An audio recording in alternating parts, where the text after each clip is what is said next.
Welcome back. You're still watching Good Morning Namibia.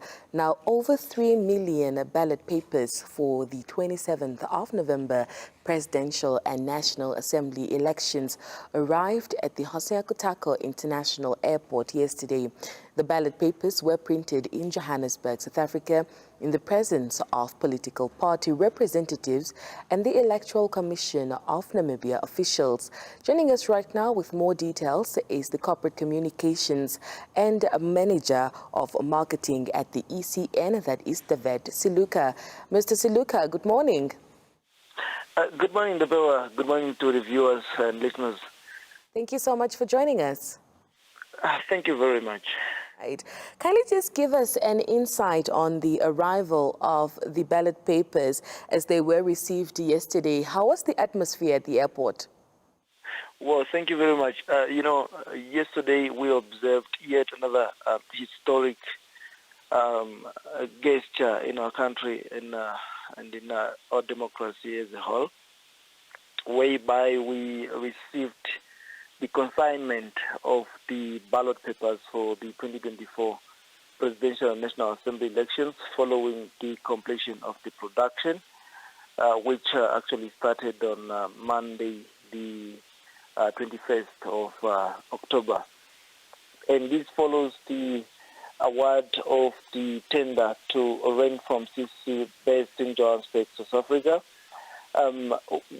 What we observed also yesterday is the presence of the representative or authorized representatives of political parties contesting in the elections, as well as a representative of the candidates contesting for presidential and presidential elections. We have also observed the presence of the members of the media from various media outlets, who then covered the occasion right at the Hosea Kutako International Airport. And this marked a very significant milestone in terms of transparency in our electoral processes as a country. David, the chief referenda officer of the ECN, Peter Sharma, explained that the Commission's recent decision to cancel the international bidding required for the procurement of election material. What lessons can we draw from this? Well, I must reiterate the Commission's position when it comes to the cancellation of the open international bidding. And as a Commission, we have closely monitored the whole electoral cycle because, look, when we launched the electoral calendar on the 7th of March, we highlighted the electoral activities that will be executed in this electoral cycle.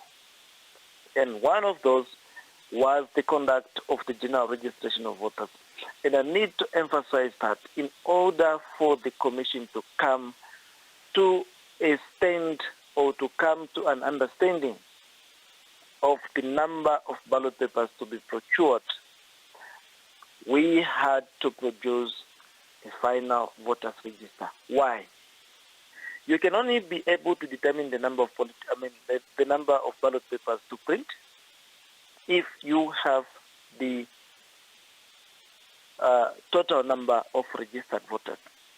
When was and this is one question that me and you need to ask yourself, when was the final voters register released? The general registration of voters concluded on the 1st of August, and then the production thereof. After the production, there was an objection phase. After the objection phase, then the provisional voters register was produced. And based on the provisional voters register, the Commission then started with the procurement process for the ballot papers because we needed specific data in order for us to determine the number of ballot papers to procure. Now, the timelines therein, and I'm coming back to your question now, the timelines there then affected the decision to continue with the open international bidding. Why? One of the reasons why the Commission cancelled the bid was because through our monitoring process, we identified potential risks with the timelines that could jeopardize the timely delivery of ballot papers. And these are some of the reasons why we as a Commission decided then to opt for the emergency procurement method. And the legal basis for this bid cancellation, if you look at Section 34 of the Procurement Act, it permits bid cancellation under specific circumstances. And as I have mentioned, these included the timely delivery of election materials.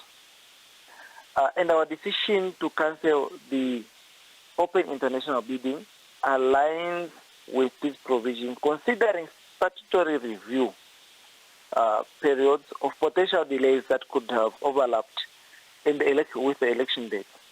Remember, on the 13th of November, we are conducting special voting, both locally for members in uniforms as well as civilian personnel, and Namibians who are living abroad. Now, these ballot papers were delivered yesterday.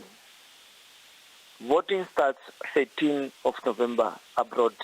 There are still some logistical arrangements to get these ballot papers to foreign embassies. Some of the foreign embassies send ballot papers today, although we have pre-arranged logistics to get these ballot papers. They still require to go through all the necessary protocols in terms of sending these ballot papers to those nations. And these are some of the risks that the Commission had closely monitored and came to a conclusion that no, we cannot continue with the open international bidding. Let's opt for another method of procurement to ensure that we ensure the timely delivery of the ballot papers.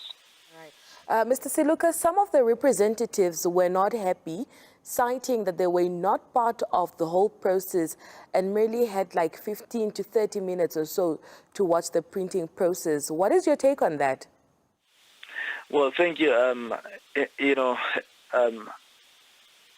I might start by saying it's democracy. It's democracy. And as a Commission, we are committed to ensure that we involve the key stakeholders who are the political parties, particularly those contesting in the elections, in all our electoral activities. And what we have done as a Commission to ensure transparency is we have involved the members of registered political parties, associations, and organizations in all our planning, through consultation, and in all our material tasks through consultations, in regular by ensuring regular meetings with them.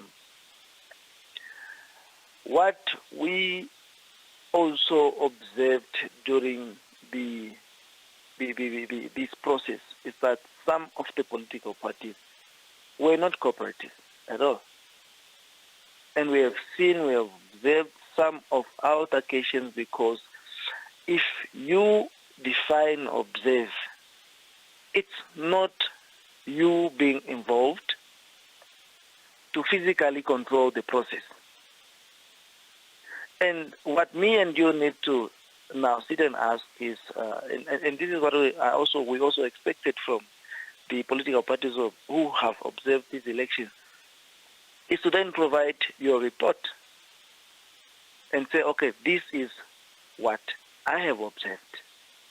However, when it comes to compliance and transparency, I think as a Commission, we need to be commended for taking a step to ensure that we involve the key stakeholders in our electoral processes, including the observation of the production of ballot papers. Yes, there is to observe, there is production. We have strict timelines, and the company itself has its own regulations. There are healthy regulations involved in the production process. There are protocol regulations involved in the production processes. Yvette, perhaps before we let you go, just shortly and briefly, we do understand that voting abroad and special voting will be commencing on the 13th of November. Is it all system goes? Oh, well, thank you. All system goes today, 31st, to tomorrow, the 1st of November. We'll start with the packaging and distribution of ballot papers for voting abroad. And then the dispatch will follow on the 2nd of November to all Namibian diplomatics through by using diplomatic bags to ensure delivery. All right, Mr. Siluka, thank you so much for that update, and thank you so much for talking to us this morning. You're most welcome. Thank you. Wet Siluka, who is the Corporate Communications and Marketing Manager for the ECN, joining us this morning, just giving us an update, seeing that over 3 million ballot papers arrived yesterday at the Hosea Kutako International Airport. As Namibia is gearing up, that is, of course, for the 27th of November for the Presidential and National Assembly elections.